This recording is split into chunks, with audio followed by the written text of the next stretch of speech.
Hey guys, tonight we dive into something that's probably sneaking up on you while you're busy trying to open a stubborn jar of pickles: muscle loss. You bend down to tie your shoes, and suddenly your legs feel like cooked spaghetti. You try lifting a grocery bag and think, did they switch the potatoes for bricks? No, friend. That's not just aging. That's sarcopenia. Muscle loss that quietly chips away at your strength, balance, and dignity like a raccoon with a vendetta and all night to chew. So, before you get comfortable, take a moment to like the video and subscribe, but only if you genuinely enjoy what I do here. Tell me in the comments, where are you tuning in from, and what time is it right now in your corner of the world? Now, dim the lights, maybe turn on a fan for that soft background hum, and let's ease into tonight's journey together. You start noticing it when your thighs jiggle a little more than usual. Not in the fun, jello on a plate way, but in the I used to be solid here way. Your arms, once trusty steering mechanisms for heavy lifting, now flap slightly when you wave.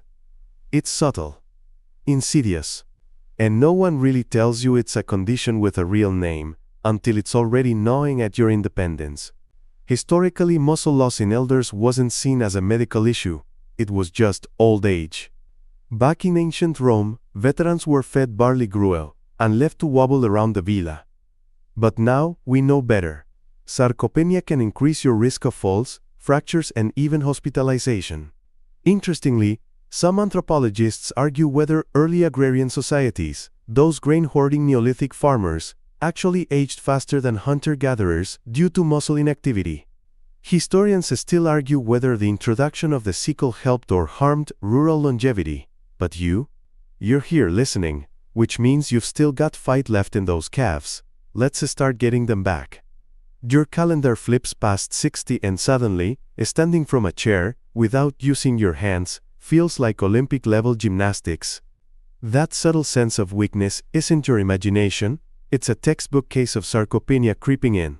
It's not loud, like a pulled hamstring, or flashy like a torn ligament. No.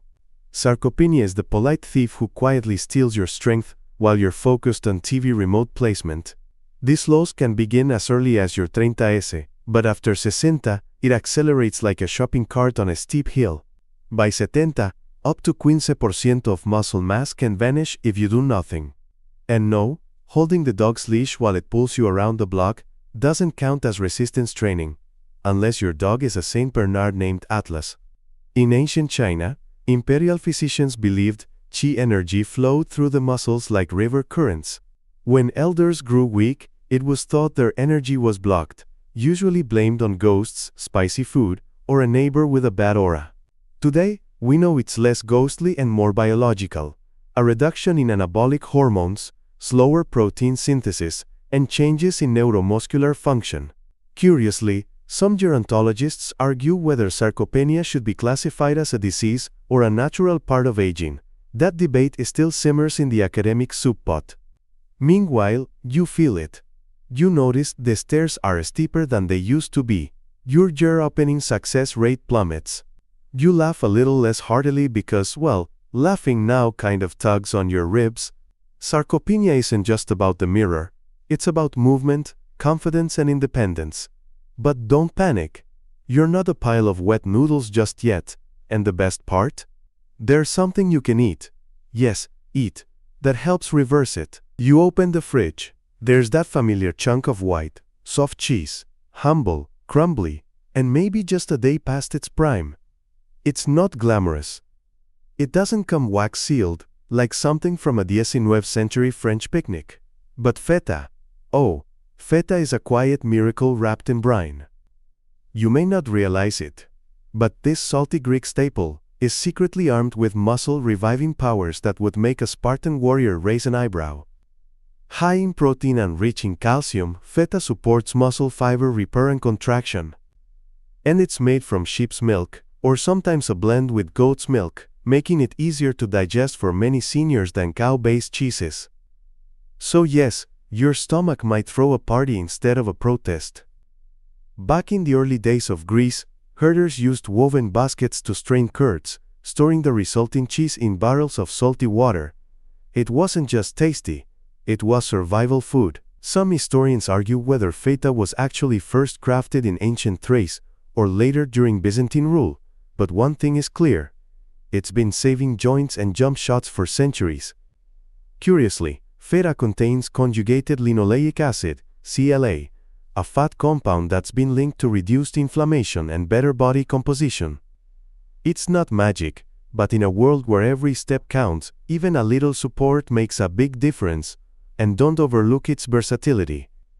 Toss it over roasted veggies, sneak it into an omelette, or just fork it directly from the top like a rebel. You've earned the right to eat cheese with flair. Who would have guessed that fighting muscle loss could taste so Mediterranean? Now let's find out which creamy menace in your fridge is actually holding you back. There it is. The golden wedge sitting smugly on your cheese board. Brie.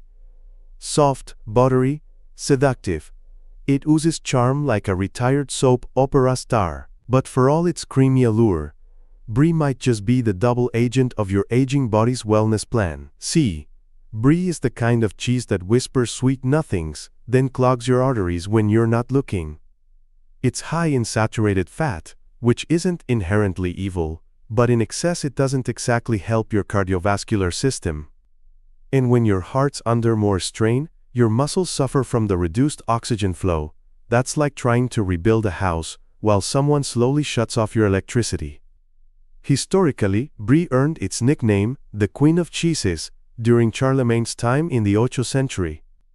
The emperor was reportedly so smitten with it, he had wheels of it delivered to his court, but even the mighty Charlemagne didn't have to worry about his LDL cholesterol. Interestingly, scientists still debate whether soft cheeses like brie pose a greater inflammatory risk compared to hard-aged ones. Some argue that the mold rind helps probiotic growth. Others say it's irrelevant once you bake it into oblivion and smear it on a cracker. You may notice after eating brie that your body feels a little sluggish, like it's wrapped in velvet, but not in the fun way. That bloated, sleepy feeling? That's your system working overtime to digest something it doesn't truly need in large amounts. This isn't a call to ban brie forever. Let's not get dramatic. But it shouldn't be your go-to if you're trying to stay spry enough to chase the mailman down for misdelivered coupons. Feta builds. Brie, well, it distracts. Your teeth sink into a slice of Parmesan. Hard, nutty, a little salty, and satisfying in a way only aged things can be. Kind of like you, honestly.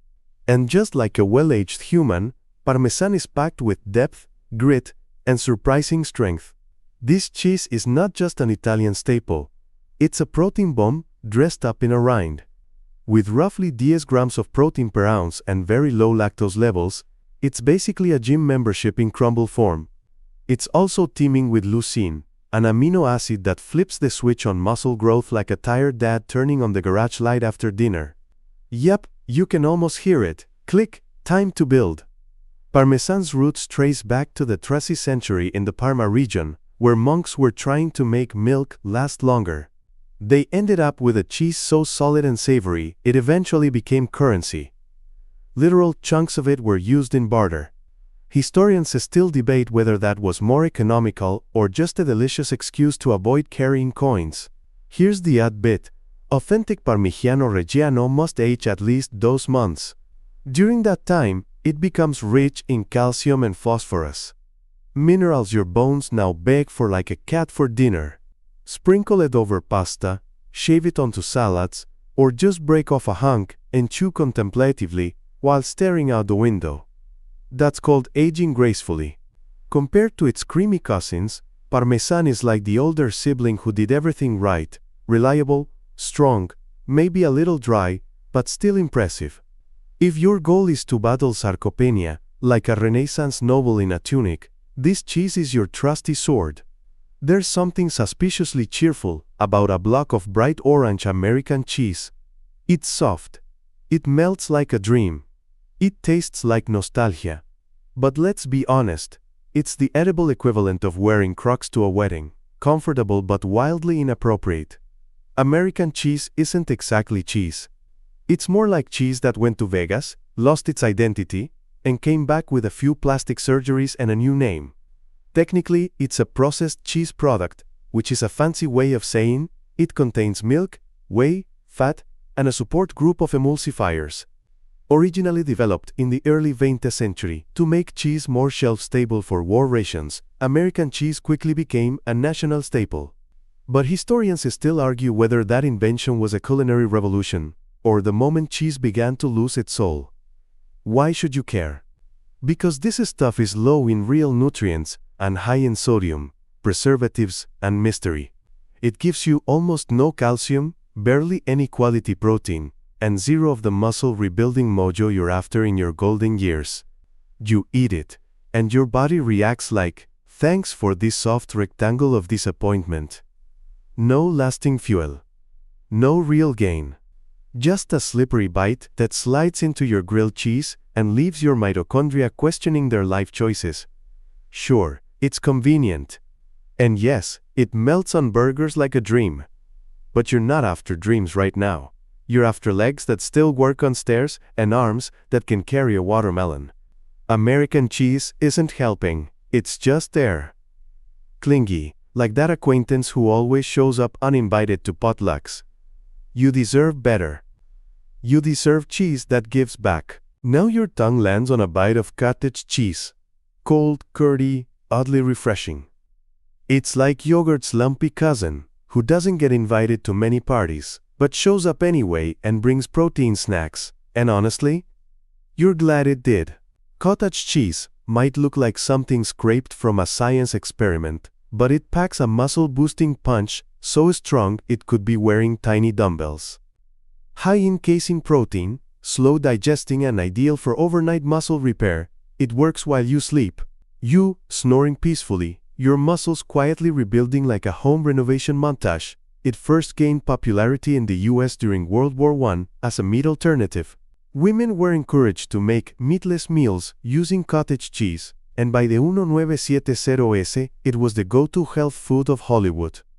Historians still argue whether it ever truly tasted good, or if we were just pretending for the abs. Weird tidbit? In 1972, the U.S. Senate cafeteria sold more cottage cheese than any other single menu item. Which raises the question, were our lawmakers onto something? Or just desperately trying to stay regular? Nutritionally, cottage cheese offers protein, calcium, B12, and a kind of stubborn efficiency your older body quietly applauds. Low in fat if you choose the right version, it supports muscle retention and satiety without the cardiac guilt trip. It's not glamorous. No one dreams of a candlelit dinner with cottage cheese. But stir in a few berries or a pinch of salt and pepper, and boom, suddenly it's less weird and more like that quirky aunt who owns goats and lifts weights. If your goal is to outpace sarcopenia, this is your backstage crew. Not flashy, but essential. And always lurking in the dairy aisle like a protein-packed ninja. A brie, the cheese that whispers soft promises of elegance, charcuterie boards, and the faint scent of candle wax. It oozes with class and unfortunately saturated fat. And not the kind of fat that gives you energy and joy. The kind that quietly parks itself in your arteries like an uninvited RV. You dig your knife into its delicate rind, and the creamy insides spill out like a delicious lava. But here's the thing. While it may feel like a French love affair on your tongue, your cardiovascular system is filing for a restraining order. Brie dates back to at least the 8th century in France, long before people knew what cholesterol even was. Charlemagne supposedly demanded brie after tasting it, and it's been a staple of aristocratic platters ever since. Historians still debate whether brie's popularity rose due to its flavor, or the fact that it's as photogenic as cheese gets.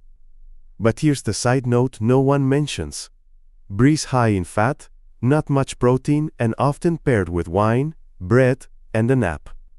In other words, it's a vibe, not a food that fuels your aging body. It doesn't help build muscle mass.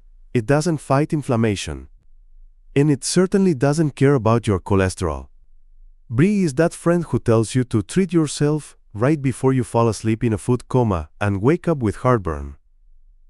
A little taste? Sure. Once in a while, with fruit, on a rainy Tuesday in moderation. But if brie is making a regular appearance in your life, Your muscles are probably raising their eyebrows and texting each other, "We need to talk. Love Brie. Respect Brie." But remember, elegance doesn't equal longevity. Sometimes the cheese that whispers is the one that sneaks up on your health. Now let's open the door to a cheese you should be seeing more often in your fridge. Cottage cheese. Yep, the lumpy little underdog of the dairy aisle, forever trapped in 80s diet commercials, and that one sad lunch your aunt used to eat with half a cantaloupe. But guess what? That humble scoop might just be your golden ticket back to Muscle Town. Shexisi. You take a bite and it's cold, slightly tangy, and somehow both bland and refreshing, like tofu's bouncy cousin who studied nutrition. And here's the kicker. It's absolutely loaded with casein protein, the slow-digesting kind that keeps working for your muscles even while you snore. During World War II, cottage cheese became a patriotic food in the US, promoted as a meat alternative to conserve resources. It even made appearances in ration books and became a victory cheese. Historians still argue whether its popularity was driven by necessity or just because the war robbed people of more flavorful options. But back to you, past 60, with muscle mass playing hide-and-seek, cottage cheese becomes a stealth ally. Low in fat, or adjustable depending on the version, high in protein, and often containing calcium, B12, and selenium. It's like a multivitamin in CURD form. Yes, its texture feels like someone forgot to finish making yogurt. And yes, it looks like something you'd feed to a toddler or a 1950S astronaut. But spoon for spoon, it does more for your aging muscles than most fancy cheeses ever will. Sprinkle in some cinnamon, toss in berries, or even mix it into scrambled eggs. Suddenly, it's the sleeper hit of your kitchen. It's not here to seduce your taste buds. It's here to keep your muscles from sneaking out the back door. Now, brace yourself for the cheese that's basically a heart's worst nightmare wrapped in wax: processed cheese slices. Yes, that neon orange, plastic-tasting square that somehow got an all-star spot in your grilled cheese sandwiches as a kid. It's like the villain in your dairy saga, creeping in with preservatives, artificial flavors, and a suspiciously long ingredient list that reads like a chemistry test. Processed cheese debuted in the early 20th century as a way to extend the shelf life of real cheese and make it more convenient. During World War II, it was mass-produced for soldiers and quickly infiltrated American households. Historians still debate whether its rise was a triumph of food technology or a tragedy for culinary integrity. Beyond the flavor assault, processed cheese is packed with sodium and saturated fats that can exacerbate blood pressure and clog your arteries. If sarcopenia is trying to sneak up, processed cheese is inviting it in for tea and crumpets. Muscle building? Forget it. This stuff contributes nothing but empty calories and inflammation, while your muscles are begging for real nutrition. Plus, it melts into an unholy goo that coats your tongue and lingers like that one bad decision from college. Avoid these sneaky slices like a scam email. Your body will thank you, and your arteries might send you a thank you card. Swap them out for real, whole cheeses that actually work for you, not against you. Remember, not all cheeses are created equal, and when it comes to your golden years, choosing wisely means savoring life longer, with muscles still ready to dance, or at least shuffle awkwardly, at family gatherings.